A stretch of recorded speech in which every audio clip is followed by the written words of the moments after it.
everyone, it's me Sneha. Welcome back to my channel. Welcome to another exciting video. So আজকের ভিডিওতে আমি তোমাদের সাথে শেয়ার করতে চলেছি মাটন ডাক বাংলো এন্ড চিংড়ি পোলাওর রেসিপি। তো চলো ভিডিওটা শুরু করা যাক। সো ফার্স্টেই আমি মাটনটা ভালো করে ধুয়ে ওতে নুন, হলুদ, কাশ্মীরি লঙ্কা, গোলমরিচ গুঁড়ো, আদা, রসুন ও কাঁচা লঙ্কার একটা পেস্ট দিয়ে ভালো করে মাখিয়ে নেব।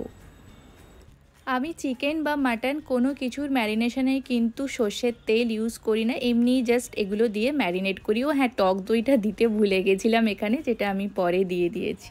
আমি আজ 600 গ্রাম মাটন রান্না করছি আর আমি এই তেলেই কিন্তু পুরো রান্নাটা করব।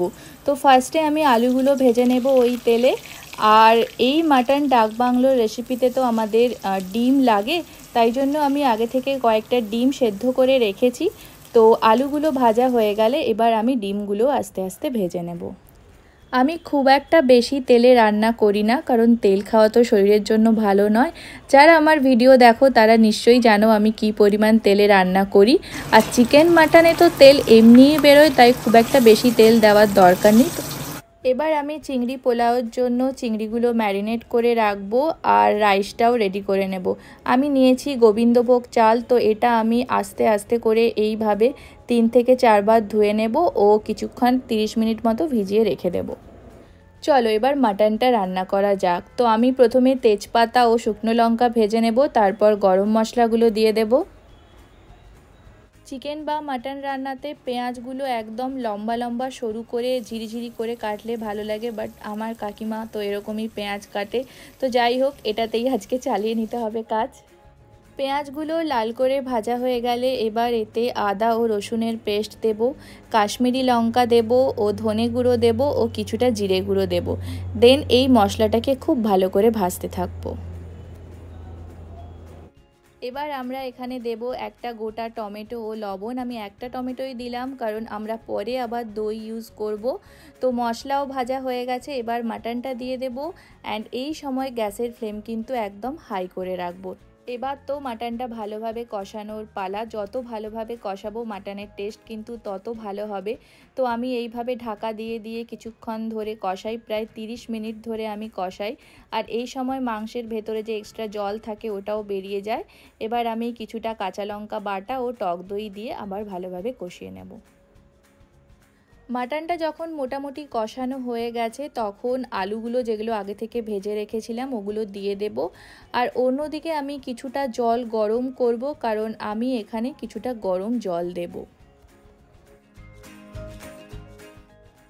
জল দেওয়ার পর কালারটা অনেকটা এরকম হয়ে গেল, বাট ওয়েট করো, শেষে কিন্তু আসল কালারটা দেখতে পাবে।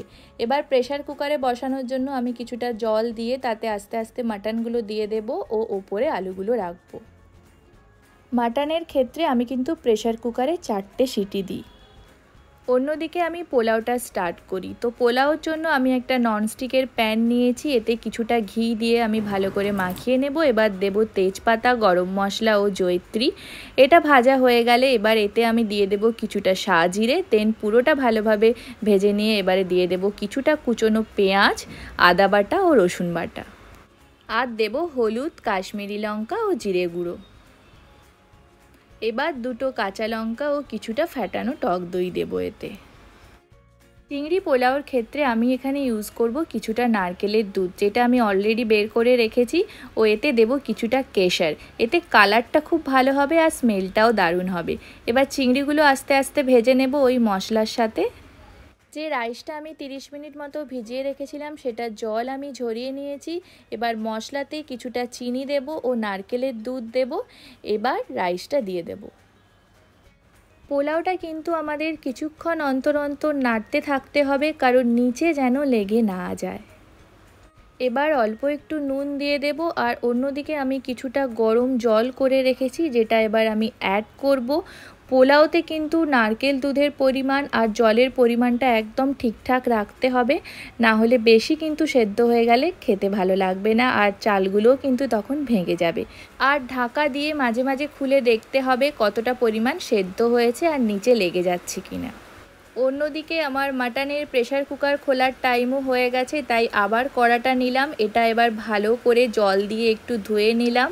আর দেখো মাটনের কালারটা আর কি পরিমাণ তেল বেরিয়েছে মাটন থেকে।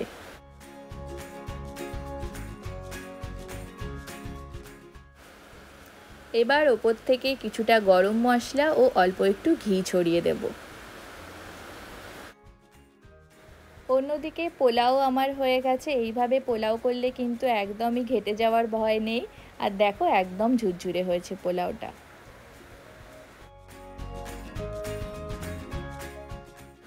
শেষে অল্প একটু গরম মশলা ও বেশ কিছুটা পরিমাণ ঘি ছড়িয়ে দেব। আমি এখানে 3 থেকে 5 চামচ ঘি ইউজ করেছি।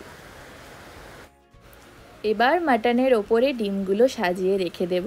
আর দেখতেই পাচ্ছ নিশ্চয়ই কি সুন্দর কালারটা হয়েছে, আর খেতেও কিন্তু তেমনিই ভালো হয়েছিল। এটা ছিল আমাদের লাস্ট সানডের লাঞ্চ, তাই থালাটাকে একটু ভালো করে সাজালাম। তো তোমাদের যদি ভিডিওটি ভালো লেগে থাকে তাহলে অবশ্যই কমেন্টে জানিও অ্যান্ড একটা লাইক করে দিও। আর যারা এই ভিডিওটা প্রথম দেখছো তারা অবশ্যই আমার চ্যানেলটিকে সাবস্ক্রাইব করে দিও। দেখা হচ্ছে নেক্সট ভিডিওতে। বাই।